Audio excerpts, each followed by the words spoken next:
All right, and we're live. Natalie, Adam, thank you for being on the podcast. Thanks for having us. Yeah. Yeah, we're super excited. We've been following on LinkedIn, and additionally, obviously, just had Natalie on the newsletter, which we discussed a wide array of topics. But for those who may have not read the newsletter, would you be able to kind of give a quick intro, and then we could go into Adam as well. He could discuss and give us a little bit of an intro as well. Sure. Yeah, I'm Natalie Marks. I'm a small animal veterinarian by training, practiced in the industry for over 20 years, owned my own hospital here in Chicago for most of that time. And I'm sort of a second career veterinarian for those listening that clinical practice isn't all that we do. There's a lot more to it. And part of what I've done in my second chapter since selling my practice is a lot of consulting and teaching. But most importantly, my passion is really living in the startup space. And so two roles that I'm in for today's podcast interest is I'm the CEO of VANE, which is the Veterinary Angel Network for Entrepreneurs. So we're the first basically group of angel investors specifically focused on startups bringing innovation to animal health. Lots of veterinarians in that group. And then also I'm the Chief Veterinary Officer for OpenVet, of which I'm joined by our CEO today, Adam, who'll introduce himself in a second.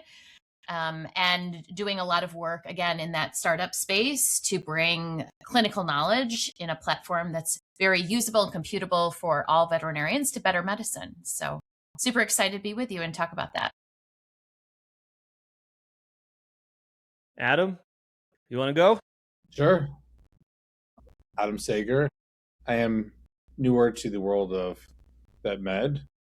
I've been doing building tech companies and startups. So I've grown a little larger than startups for the past 20 years, and all of them have relied on, I think, some of my core values, which are empowering people to either make decisions or to elevate their own health or safety. OpenVet came very organically. I was working on in the human medical space. I built a startup in the human med space that we sold, and all throughout, I was really diving deep into what was possible for discovering and understanding the human condition, how doctors are empowered, how individuals are empowered. And when I tried to solve an issue with my own pet, is when I started thinking about vet med more than ever. It's about a year and a half ago, and tried to understand what's out there for the average doctor to empower them, to strengthen them, to give them more tools and more knowledge. What tools are available to advance the industry in vet med? And I saw an opportunity to bring some what I've learned from other industries into this space, and to really try to do what I can to help elevate the veterinary industry as a whole, and specifically what the clinicians, the generalists, the specialists, and others are empowered to do. And that led us on the journey of, and which we'll talk more about with OpenVet, and led us to trying to understand deeply what the issues and challenges of making the best medical decisions at the best time, and led us to connecting with Natalie and others, and trying to bring the best of the best on board onto this journey. And so it's great to be here and with you and share a little bit more about this journey. Yeah. What's interesting, and I don't know, I mean, this is true for every industry, but definitely true for this one. We talk to so many founders, and it's always the same story of, I had an issue with my pet, whether it was food related or veterinary related, or we had this issue, that issue, and then we're like, all right, it didn't exist. Let me see what I can do to make this better. And those always seem to be the ones with the best outcomes, because it actually came from an actual problem that the founder was trying to solve. Yeah. So, yeah. And it's funny, this industry, and Natalie knows more than anyone in running VANE, this industry is in many ways forgotten by the broader tech market. And I think there are a lot of reasons why. One of them is this private equity dominated, not venture dominated. And one of them is that people just often think in a very narrow band when they think about animal medicine, and they think about their specific experience. And I had this experience at a different startup, which was security related. They thought about their immediate need, my home security. They forgot about business security and global security. They thought about the broader spectrum of security. But I think people often think about dog and my dog's needs, like from a venture standpoint or the industry standpoint, but they're forgetting how central animals are to every part of our lives, from our pets to agriculture and food production and disease control, and really throughout our lives. It's this animal health is in its whole multi-trillion-dollar market, and it's of course there's so many elements to it, and there's so many parts to it, and of course there are parts that we all talk about on a day-to-day basis, from pet food to pet toys, pet supplies, to going to the local small animal vet. But the broader market is so much bigger. And until someone has their own challenges, like I have with my dog, where I was told by my vet, it was like a year and a half ago, and my local vet, he's like, your dog has 3 months to live. He's got liver tumors. That's it. It's over for him. And there's nothing you could do about it. It was essentially a summary of what I was told. And I went on this journey to say, there's got to be something I could do about it. What information is out there? And thank God, my year and a half later, my dog is still alive and kicking, and hopefully we'll keep that going for as long as possible.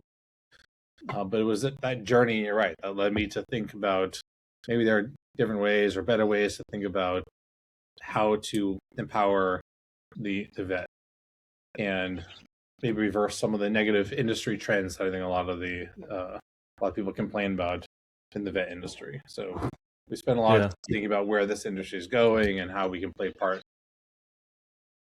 Yeah.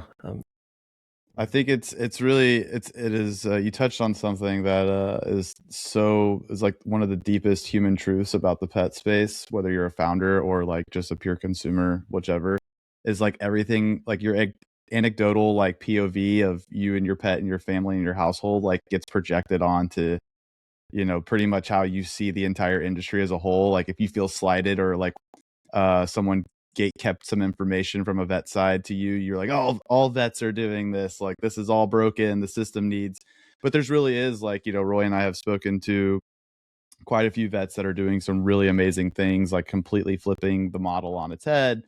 The way integrative care is happening, you know, there's a lot of that happening up in Austin now too. Like there's just like a whole, it's very different. I go to a very old school small vet in town, and so I kind of still feel like I'm back in the early 2000s when I was like much younger and like alongside my parents taking, you know, my pet to the vet. I was like, not much feels different here. But then I go to some other ones and I'm like, oh my gosh, this is a whole new world. Like information's flowing seamlessly. Like I feel more well informed, things of that nature. I do like my vet, but I would be lying if I haven't been saying that I'm like on the fence of, you know, trying some other stuff out, because there is so much change happening in this space. And so some of the things I think are interesting about today's conversation is, I think in the last, I don't know, let's call it decade, the former part of that, or the latter part of that rather, has been so much, we've seen so much innovation, if you will, and a lot of products coming out in consumables. So like your pet foods, all your different formats that have happened there, a lot of stuff around experiences and services. And then it feels like, I don't know, to Roy and I, again, anecdotally speaking, it feels like the last 2 years, there's just been this huge emphasis on vet now, right? So I'm sure both of you, or especially you, Natalie, have seen like just an absolute plethora of like AI first companies coming at you, whether they're trying to start with the scribing aspect or like back-end management. Like there's just a lot of people trying to come in into this part now. And like, I think what's interesting, and I'll leave it here, is like, there's this idea where the vet is like, someone said it really well to us, and Roy, you'll have to correct me on who it is, but like basically the vet is like, they're so centralized to the entire pet's life. Like they're actually the last one to touch your pet traditionally, right, before they get cremated or however you choose to, have that end of life service. It's typically the vet, right? So the vet is like this central piece, but the whole industry is so fragmented. Like, people don't really trust the vet necessarily for their nutrition. This is, again, generally speaking. And then if you're doing like mobility or rehab, you have a specialist. If you have, boarding, daycare, like there's just so many specialized things, right? And so I feel like what's interesting right now at the vet space is there tends to be this like software coming in and trying to more or less like hub and spoke it all. And to me, it's hard to understand how like everyone practices so different. And again, Natalie and VANE, you probably all understand this a lot better with like, again, the practicality of some of these big tech or AI things coming in. And it's just like this very rose colored lens of like how it's all going to work and how everyone's going to benefit from it. But yeah, I just find it very fascinating time right now for the vet space and especially what you're doing here at OpenVet, because it feels like the vet is like the most integrated part of the whole experience, but the whole industry is so fragmented. So I'm so curious how the vision on both VANE side and OpenVet kind of plays into that and what you're seeing, which is a very long-winded and open way of trying to open up the floor for some interesting thoughts. I was going to say there's a lot in there. Yeah, there is a lot that you just said. I guess I'll give my perspective from the VANE side, and then love for Adam to expand on OpenVet. We have had a massive influx, to your point, in the last year and a half of companies trying to solve problems around connecting this ecosystem, as well as, and I'm going to just say very broadly, using AI in some capacity. Now, I will tell you, I'm certainly not the leading expert on AI, but I have learned a lot in the last 2 years, especially in the last 6 months, about what that actually means. And so there's a lot of companies that have come through for funding to our angel group, claiming different kind of aspects and functionality of AI. And when you actually lift under the hood, you see that it's really no more than a search engine, perhaps, in that company, or they're basically just directing you to Chat GPT or some other open, learning model. It really isn't anything new or innovative, right? They might be adding an assistance, but it's disguised in a way that I think, again, to Adam's point, the vet space has been sort of overlooked in this way for a long period. And so we're very technologically behind even human health, for that matter. So to a lot of veterinarians, especially internal to the industry, but I also think to a lot of consumers, the marketing is maybe not as transparent as it could or should be, especially when we're talking about the functionality of the AI or like what it's actually doing within the company. And because of that, we're seeing, 9 different flavors of the same ice cream coming through, because it's just basically a slight deviation here or there. And that's one of the many reasons, and to hand it off to Adam, that I was so interested in OpenVet, because it's a very different model, very transparent model. And to your point, thinking about this fragmentation, in our case, of knowledge for the veterinarian, having no really great evidence-based solutions and having things in different places, and some are subscription and some are only for these members, and, kind of restricting knowledge in a way to practicing veterinarians is not the way you elevate medicine. So let me turn it over to Adam to expand on OpenVet specifically. Yeah, I mean, I think that every industry in the world it has a lot of AI noise right now, because that's just the trend. And it was maybe a couple of years ago, it was a blockchain noise, and a couple of years before that, SaaS noise, and whatever it might be. The interesting thing, or maybe the opportunity in VetMed, is that it's very AI light right now, without really a data backbone.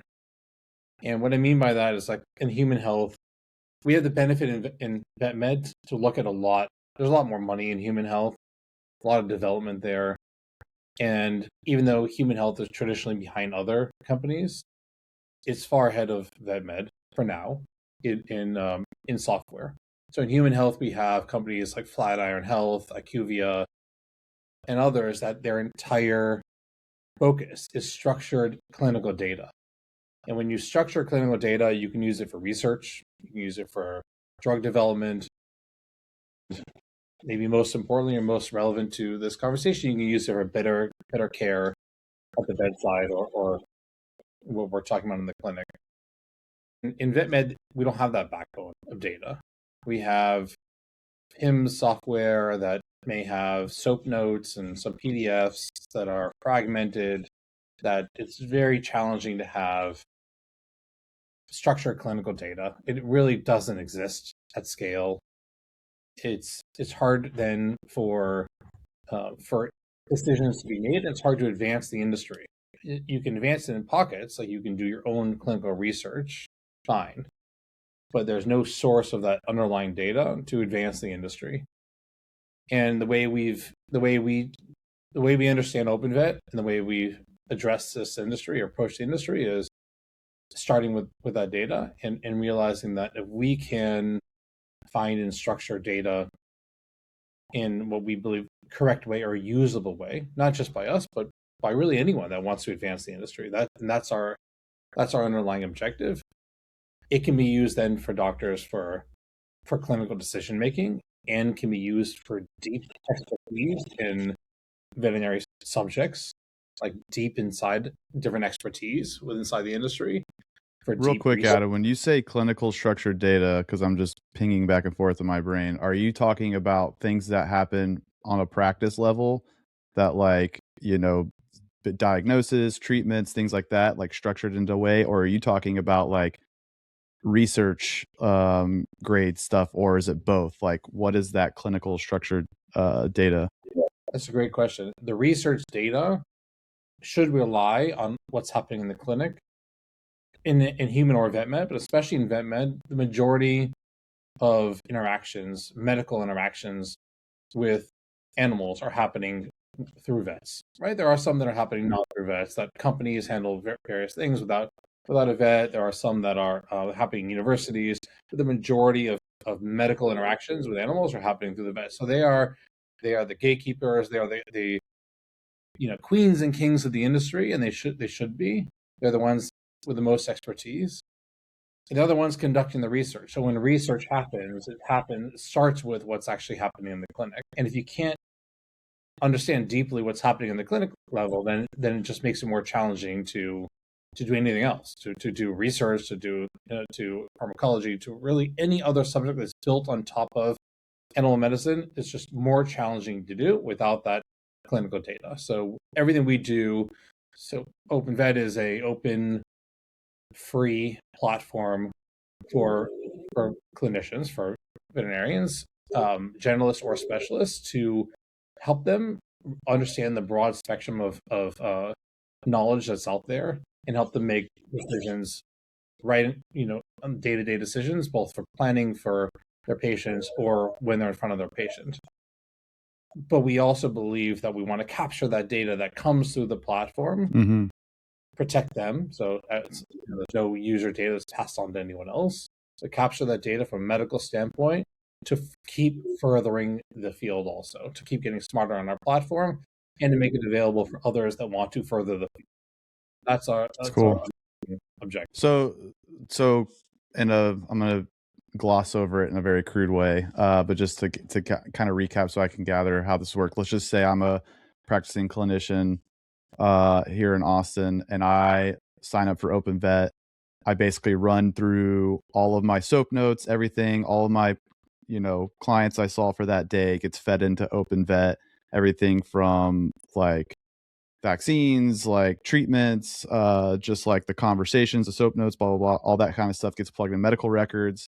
That is what you would technically be organizing, structuring, and before anybody else saw that, anonymizing, I guess, in some capacity. So if Natalie logs into her small vet, like she could see what's happening down here, but it's all anonymous information, but it's stuff that she can use to inform how she might treat certain cases or do certain things like that. from that perspective. Is that what I'm understanding? Like almost like a peer-to-peer side of things? Is that how people could use OpenVet, like to be able to make more decisions because they're seeing kind of what other people are doing and how they're maybe treating certain things or doing certain or using certain medicines or whatever and what have you? I think you're doing a really good job understanding the big picture of what we're getting at. So I'm glad because we're talking about a lot of things, and so I'm glad some of that came through.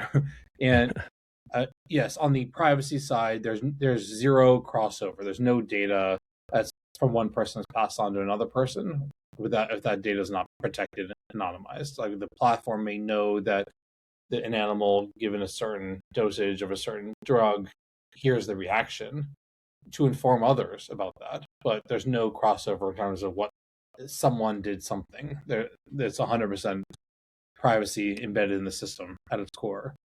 But a user can have you went the max data. I really want to know everything about this. I'm going to give all my information, which you can do. But you can also do the very minimum.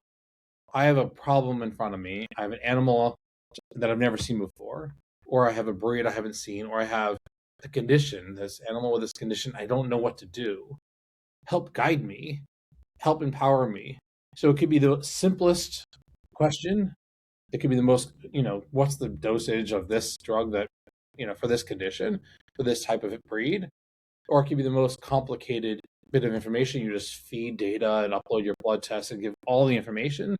Either way, the platform is designed to understand, filter, understand exactly what you're trying to achieve and give you the information. And the way we do that is we consider it's called like a hybrid system. We have AI, lots of kinds of AI which we can talk more about if you want. And we have what's called like a deterministic engine, which are essentially the facts, the data, and those two work hand in hand.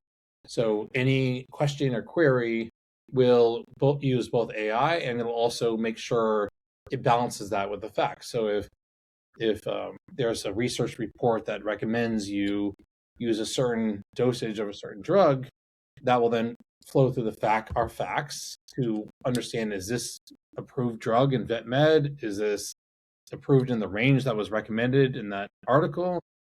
And give all that information to the vet so they can make a decision on what to do. Because at the end of the day, we are there to empower extremely rapid information. It works instantaneously, extremely rapid information for the vet so they can make a decision.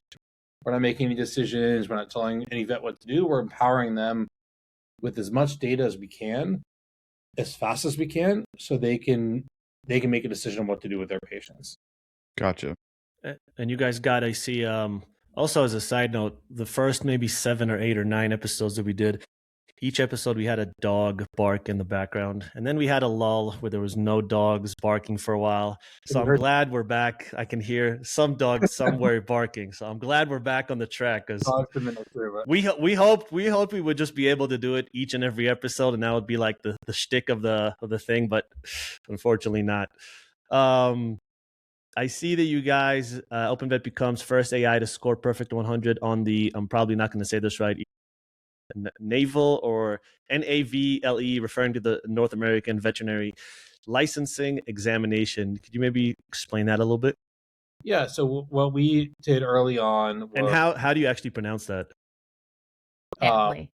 NAVLE. Okay. Yeah. So out of all the options, that was not one that I.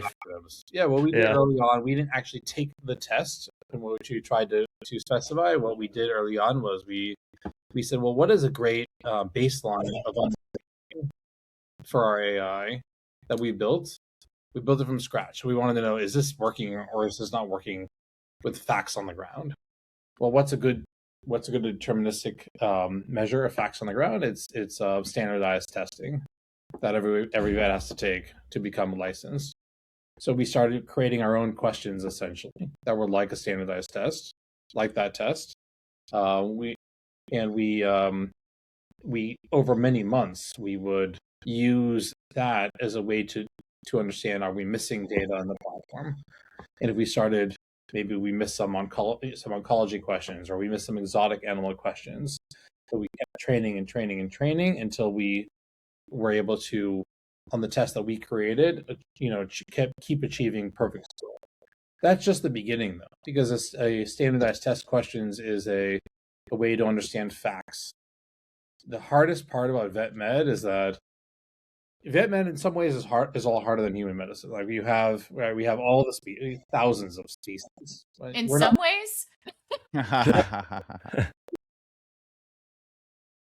For the Just human kidding. doctors out there are ways that human medicine is harder, and in that they just have a lot more data. So actually understanding how to prioritize the data is challenging in human medicine. In vet med, the challenge is the number of species. It's also that there is a lot of data, but the data is not in one place. Some of it is in textbooks, some of it's in research, but a lot of it is hard to find. A lot of it is in people's heads. And if you ask a neurologist or oncologist or someone in vet med what they do and how they do it, some of it's going to come from a standard book they may teach in university, but a lot of it's going to come from 30 years of their experience. And so when we think about building a platform like this, the challenges aren't, like if you're open evidence on the human side and you have JAMA and you have, Mayo Clinic and you have some core critical partners, you can pretty much cover 95+% of all human medical. There's nothing like that in vet med. The information's all over the place, and it's also needs to be prioritized very differently depending on what you're trying to achieve. So when we started diving into this, we realized that the challenge is, if you just ask AI, if you go to ChatGPT and ask a vet med question, yes, same question 10 times in a row, 3 or 4 of those times you're going to get a different answer because the data sources that general AI has are all over the place. And so that's great for us, right? In the sense that there's an opportunity there for us to get it right in the industry, but it's also the challenge.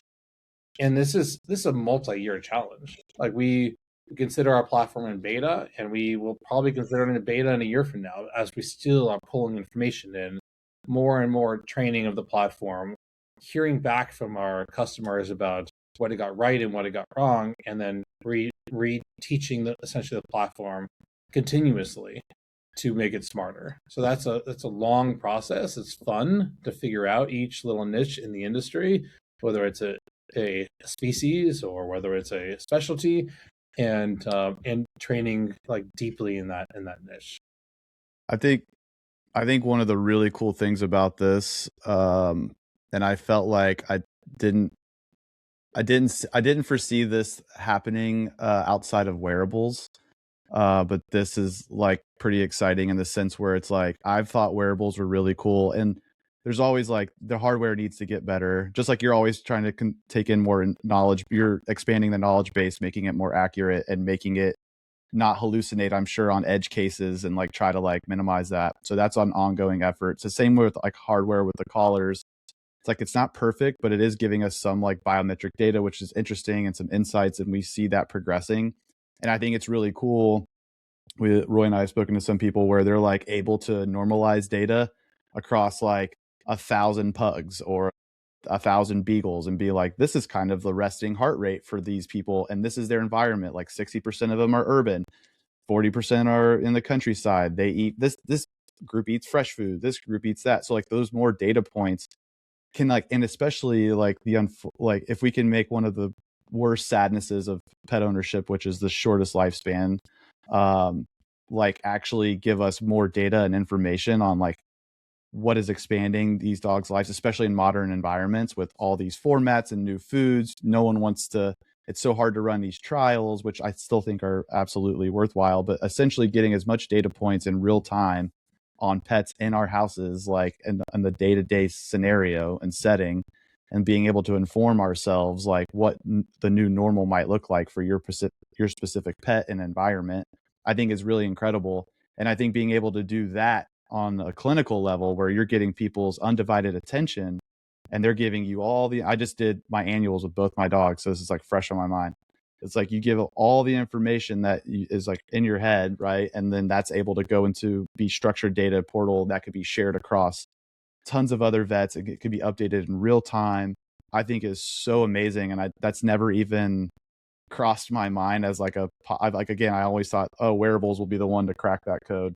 But I think that is so cool and interesting because you're right. Like everything about the pet industry is so privatized or fragmented or hard to find, like from a business side, from data side, all that stuff. So the more we can do to unlock that, I think is just like, I don't know. I think it'll for the better change a lot of things, not only around diagnosis, but like supplements are a huge question mark. People just feed them because it's like, the marketing's good. But yeah, exactly. So I think that's really cool and something I haven't, again, like it hasn't come across my plate or I've thought about. Yeah, and we think that OpenVet will have, because our whole basis of existing is to advance like medicine in the industry, and we're gathering all that data for the user and more broadly for the industry. There'll be a lot more opportunities with OpenVet to realize how to extend the lifespan of an animal beyond like a magic pill, right? There may be some magic pills that help, but understanding the best doctors and the best places around the world and what they're doing and what they've discovered and how, what medication they're giving and what they're telling the parents and what's worked and what hasn't worked. I mean, the amount of I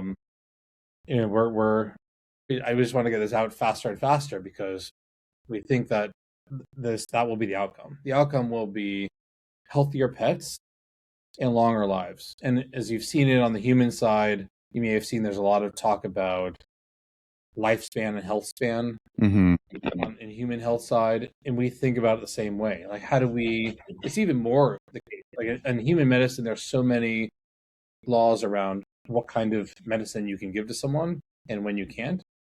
But in animal medicine, there's a lot more flexibility, which in a way sometimes is a good thing. Like, what's the quality of life, and how do we extend the quality of life of an animal that we care about, and what does it mean to extend the quality of life and the lifespan? So how do we help this animal live longer and have a better life as it's living longer? Essentially, what the lifespan and health span looks at, and those are the among the core objectives of why we're doing this. I mean, this is why everyone's in the industry, right? We want to help animals and we want them to feel healthy, and they can't talk to us, so we're trying to understand what we can. And data is even more important in an industry like this, where you can't get feedback directly from the animal. You have to do testing. You can do X-rays and blood work, but we are doing our best to understand, and we want to take that great science that is in the hands of the doctors. They're already doing the work. We want to take that work of the best people and leverage that to advance the whole industry through data. Yeah, Colin, I think. Oh, sorry. Oh, go ahead. I was just going to say, Colin, I think what we're discussing here is really just comes down to precision medicine, right? I mean, you're talking about if you were coming to see me with your pug, I don't want to in the future just be treating your pug like 6,000 other pugs. I want to be treating your pug because it's your pug who's this age, who lives in Austin, who eats this food, who is this weight, and understanding the data from both the clinical and the pet parent side and putting that together to make a tailored, individualized plan for your specific pug, right? And that's where the future is not just generalizing this vaccine should be given to every single one of these, this species, but this vaccine should be given to this species with these risk factors, with, and really narrowing the funnel to be as specific as possible. And that's where we get that health span outcome. Not just your pug is living to 16, but your pug is living to 16 with really good quality. I mean, that's the ultimate goal. And just one piece on the wearables from the investor side. The reason wearables have not just exploded across to the veterinary industry is because we have yet to find a wearable company and platform that is easily digestible to the veterinarian. Right now, wearables give a ton of data, but it's not presented in a way that a veterinarian can see the summary quickly and then have sort of an analysis, interpretation, and a way to digest that data to do something with it. Instead, it's 60 graphs or 100 pages in a PDF of a bunch of data that we're supposed to sort through, right, without revenue, and then contact the pet parent, of which we may not have seen the pet for a long time, and do something with it. So it's not in a conducive partnership yet, and we hope that's coming.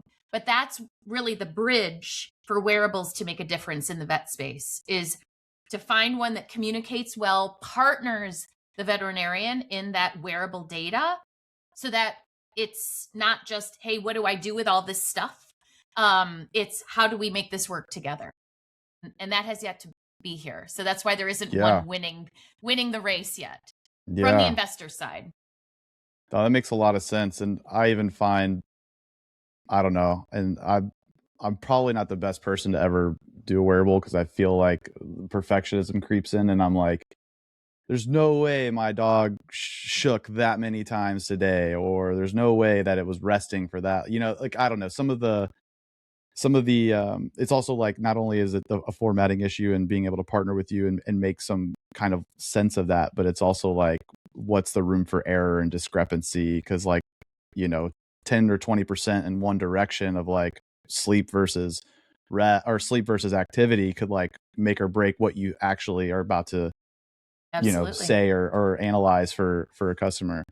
But one of the things I think is also interesting, I'd be curious to get both Adam and Natalie your take on this, speaking of like, which I think this is just the broader trend we've seen for years now and pet, which is human, that is good, that works, we like it, there's a business around it, it makes our lives better, and we're directly going to transfer that to our pets, which we're seeing across everything, supplements, all that kind of stuff that we've already touched on.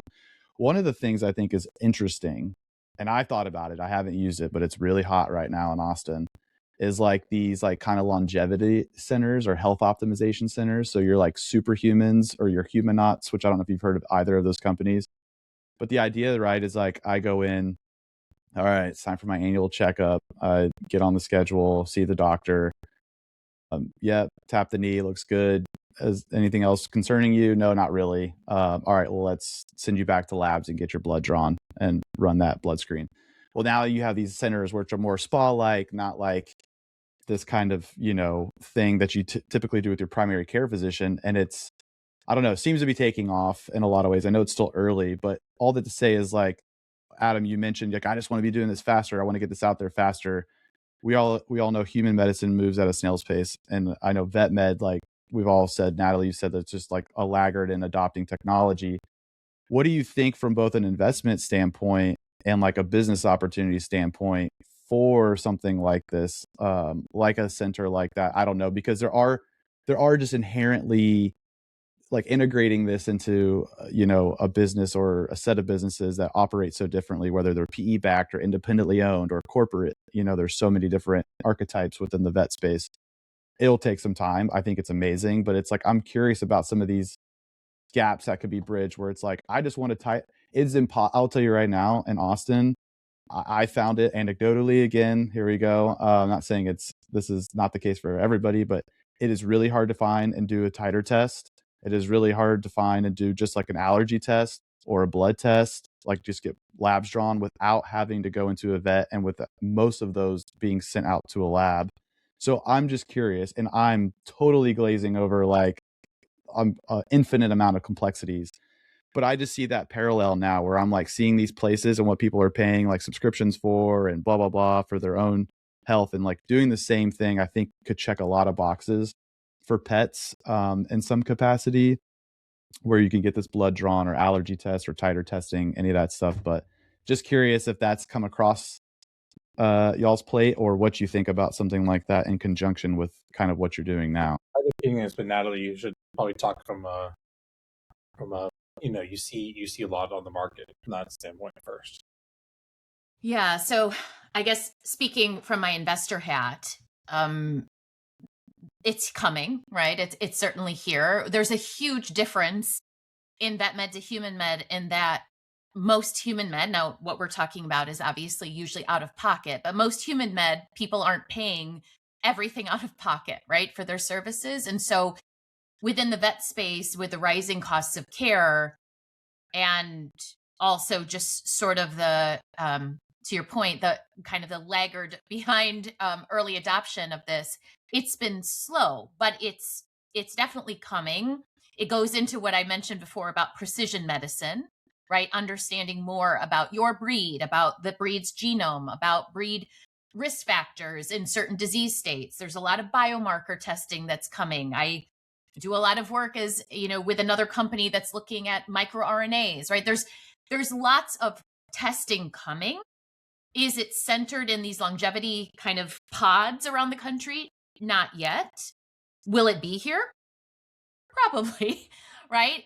A lot of that, though, centers around knowing what the data is that we need to be able to forecast the longevity. And I think that's, again, where OpenVet is positioned perfectly because, to your point, let's bring up pugs. I used to have a pug. I mean, if we're thinking about what happens in a pug's life as compared to every other breed out there, where at age 2, we should be thinking about this, and we should be screening for these at-risk genes, and we should be screening for these biomarkers every year, like a Function Health does, right? We don't know that yet. We're getting there, but we really don't have that sort of unanimous decision for every breed, for every species, for every disease state. We just don't have it. It will come. And I do see people showing interest, and that goes along that whole health span, right? How do we, instead of reactionary medicine, how do we practice proactively as a veterinarian? How do I guide you as pet owner of your pets, specifically in their breed, age, stage of life, where you live, what you're feeding, everything, to create the longest health span, the life free of disease and disability? That's the ultimate goal. It will come, but there's need for data beforehand to really shape that. Adam? Yeah. Yeah, I agree. Not surprisingly with what Natalie said. I think that the on the human side, I say the one interesting thing, at least what I've seen, I don't have a lot of evidence around this, but at least my impression, I'm a big personal biohacker. I do a lot of stuff myself. I try, a lot of different supplements and ways of doing things. I like to experiment on myself. I don't experiment on other people, but that's kind of the point. It's very personal. You're really only 18, right? Yeah. My body is like 80. 18 forever. But it's very personal. People aren't doing longevity work even on their kids. They're not like, how do I make my kid live longer? It's right today. This stuff is very, very personal, which is why I think that it'll take time for, even on the human side, it's not like, how do you make your kid live longer? How do you make your spouse live longer? Maybe it's the opposite for some people in that regard, but it's for the animal side. I think it also won't translate. People don't like spending just more money unless there's a lot of like they're not going to experiment so much on their animals. They are willing to do, everyone, Americans, humans are willing to do easy things if they can afford it. It's like, buy this supplement, it's $20 a month, $50 a month. Like, all right, I'll try it. Like, maybe it'll help my dog, maybe it won't. I think people are willing to do things like that. We see that often. But are they willing to spend a large amount of money? I think the answer is maybe, if there's a high confidence, and the only way to get to that high confidence is going to be with a lot of information, a lot of data. And today there's nothing. I mean, these decisions these companies are making, if you touch a lot of pharma and how they're deciding what drug comes next, you'd be shocked at how little data there is in such a massive industry. We're like dealing with, there's 50, 100 billion animals under human care around the world, and how little data there is around that, and what could change if we just are able to capture and structure that data correctly. So, yeah, Natalie, I know we gotta wrap up, but real quick, I mean, you definitely undersold a little bit in your intro, your actual bio. You have decades of across the industry, from practitioner to business owner to media to kind of the most recent is investor. And so you wear a lot of hats in the space. Do you think that gives you a big advantage now that you've kind of run the gamut of everything within the veterinary space, to know that, you know, when you have a company in front of you, you're not just wearing it as an investor. You're like, I know if this could be beneficial for, you know, for the vets. I know if this could actually work. I just know much more than if I would just come in strictly from an investor standpoint. And then real quick on kind of a backup, what is something that you're seeing, even if it maybe, I don't know, you like the company, you like the idea, you like the potential, but it's something about the founder that you're like, I'm investing in the founder. I love this founder. Even if the company's not 100% there, I'm invested in the founder. So kind of first one, and then piggyback to the second one. Yeah, I think I definitely have a pretty unique perspective in the animal health right now, because I've worn so many hats. There's very few people that have run the gamut of different, from practitioner to hospital owner to selling a practice to a industry consultant to a journalist to running an angel group to being a chief editor. I've seen it all, maybe as much as I could possibly see at this stage in my life. But it does help me, because I'm able to just sort of play devil's advocate and sort of be my own board meeting at a table when a company comes, because if they are, you know, sometimes founders come and they have solved a problem that in their world, Colin, to your point, has been huge. But if we actually look at the TAM, it's quite small. So it might be a problem that's important to them, but it's really not a problem important to animal health. That's probably one of the biggest kind of issues that we see sometimes in early stage companies.